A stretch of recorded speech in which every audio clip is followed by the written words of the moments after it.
Welcome to my channel. इस video में हम बात करेंगे इंटरेस्टिंग से इजी से कंसेप्ट के बारे में जिसका नाम है फ्रेजल वर्ब्स। तो चलिए स्टार्ट करते हैं अपनी वीडियो।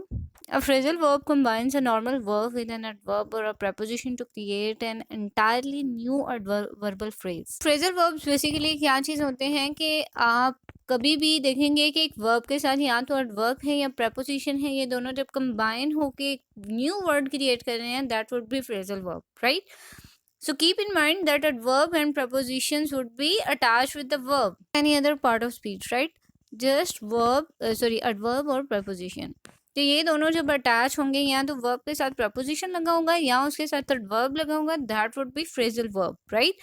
फॉर एग्जाम्पल जैसे है pick up, get up, break down, इस तरह के कितने से फ्रेजल वर्ब्स आप देखोगे जिसमें लगे होते हैं, साथ वर्ब लगा, एडवर्ब लगा होगा या फिर प्रपोजिशन लगा होगा, तो उसको हम फ्रेजल वर्ब कह देते हैं।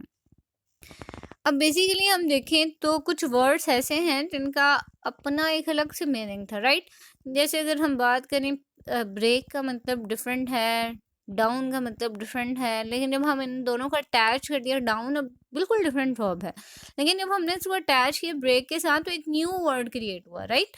सो इट मीन्स दैट कि जब आप एक वर्ब के साथ या तो प्रपोजिशन लगाओगे या फिर एक एडवर्ब लगाओगे उसको फ्रेजल वर्ब बनाने के लिए, जब एक वर्ड क्रिएट करोगे, that would create another meaning and totally different meaning. So this is a phrasal verb. I hope you got this concept. If you have any question, any ambiguity, you can even ask me in our comment section.